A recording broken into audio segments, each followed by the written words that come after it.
प्रतिभाएं होती हैं जो राष्ट्रीय अंतर्राष्ट्रीय क्षितिज पर किसी न किसी क्षेत्र में अपना कंट्रीब्यूशन देती हैं, चाहे वो नृत्य का क्षेत्र हो या शायरी का हो या कोई और सामाजिक गतिविधि हो। तो मैं शुरू करता हूं अंकित द्विवेदी जी से कि यहाँ पे आए और अपने कलाम प्रस्तुत करें। अंकित द्विवेदी जी। बहुत बहुत धन्यवाद। और सबसे पहले तो एक बार आप लोग जोरदार तालियां बजाइए जमील भाई और उनकी टीम के लिए, जिसने इतना बड़ा कार्यक्रम कराने का साहस दिखाया है। क्योंकि एक छोटा सा कार्यक्रम या कह सकते हैं कि घर में कथा कराने में भी बहुत ही मेहनत करनी पड़ती है, बहुत ही अरेंजमेंट करना पड़ता है। और जमील भाई ने इतना बड़ा कार्यक्रम अरेंज किया है, उसके लिए मैं उन्हें तहे दिल से शुक्रिया करूंगा। मंच पर बहुत ही गुणवान लोग बैठे हुए हैं और मुझे स्टार्टिंग में ही बुला लिया गया, तो मेरे पैर भी थोड़े कांप रहे हैं और मेरे शब्द भी कांप ही सकते हैं।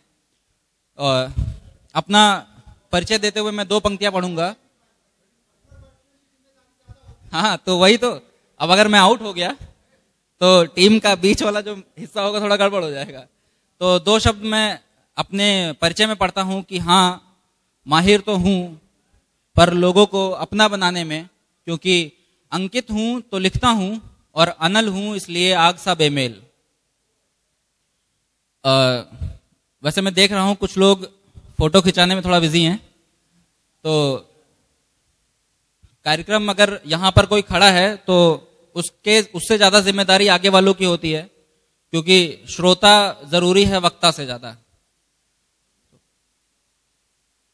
तो वैसे मैं अपना परिचय दे दूं, मैं लखनऊ से हूं कागजी तौर पर, और सिद्धार्थनगर मेरी जन्मभूमि है। मैं रमोपुर जगतराम से हूं। लखनऊ में ही पला बड़ा, पढ़ाई लिखाई वहीं की है। तो मैं लखनऊ में एक द पोएट्री गिग्स नाम से एक संस्था चलाता हूं, जिसमें मैं लोगों को उनकी छुपी हुई जो एक कला होती है उसको उभारने का काम करता हूं। मेरा सीधा 1-2 लाइनें बताऊंगा कि गर कला है तुम में तो जमाने से मिलाओ, गर कला है तुम में तो जमाने से मिलाओ, वरना यूं ही बेनाम भीड़ का हिस्सा बनकर मर जाओ। तो उसी तर्ज पर मैं काम करता हूं। और आज के टाइम में युवा जो है वो साहित्य से थोड़ा सा हटते जा रहे हैं।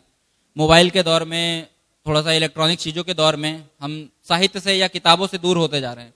तो मेरा एक सबसे बेसिक इनिशिएटिव यही है कि मैं साहित्य, युवाओं को साहित्य की तरफ लेके आता हूं, और उसके लिए हम काम करते हैं। लखनऊ में अच्छी खासी संस्था चल रही है, तो शायद उसी को देखकर जमील भाई ने मुझे यहाँ बुलाया। और मैं पर्सनली कुछ लिख भी लेता हूँ थोड़ा बहुत। कल मैंने राव भैया को सुनाया भी, तो पता नहीं, मैंने पूछा नहीं कि अच्छा था या बुरा था, तो मैं यहाँ सुनाता हूँ और मुझे पता चल जाएगा कि वो अच्छा था या नहीं था। तो सबसे पहले अपना परिचय कि जिसकी जैसी सोच वो मुझको वैसा बताएगा, जिसकी जैसी सोच वो मुझको वैसा बताएगा, और जिसकी जितनी है औकात वो मुझको उतना ही जान पाएगा। तो थोड़ा सा स्टार्टिंग है तो जोश रखिए। हालांकि कार्यक्रम थोड़ा सा लेट हो गया, लेकिन अब शुरू हो गया तो वो अंत तक जाएगा। चीजें शुरू होने के लिए बस जरूरी होती हैं, अंत तक तो हम लोग ले ही जाएंगे। अंत तक बैठे यहाँ पर। और मेरा जो पेट नेम है वो अनल है, तो उस पर मैंने 2 पंक्तियां लिखी हैं कि किसी सर्द शाम सा निरंतर ढल रहा हूं मैं, किसी सर्द शाम सा निरंतर ढल रहा हूं मैं, नाम अनल है इसलिए ना चाहते हुए भी जल रहा हूं मैं। और दिल में है दर्द, दिल में है दर्द तो जमाने से मिलाइए, और नासूर बन चुका जो राज उसका इलाज तो कराइए। और ये जिंदगी है, ये जिंदगी है, उठेगी चलेगी रुकेगी और गिरेगी भी। ये जिंदगी है, उठेगी चलेगी रुकेगी और गिरेगी भी, पर मौत से पहले साथ छोड़ दे इसमें वो अदा नहीं। और ये 2 लाइनें उन लोगों के लिए जो अपने काम में बहुत बिजी रहते हैं, और बहुत से लोग उनसे शिकायत करते हैं कि आप हमसे मिलते नहीं, घर नहीं आते, वगैरह वगैरह। तो उनका क्या कहना होना चाहिए कि काम की जद्दोजहद में इतना मशगूल हो जाता हूं, काम की जद्दोजहद में इतना मशगूल हो जाता हूं, जमाने में तो रहता हूं पर खुद से ही नहीं मिल पाता हूं। और ऐ खुदा मेरी किस्मत में चंद पन्ने और जोड़ दे। ऐ खुदा मेरी किस्मत में चंद पन्ने और जोड़ दे। बहुत से लोग बेताब बैठे हैं तकलीफें लिखने को। और अभी मैं बाहर गया था तो मैंने पढ़ा, उस पर टाइटल लिखा हुआ था कि एक शाम जवानों के नाम।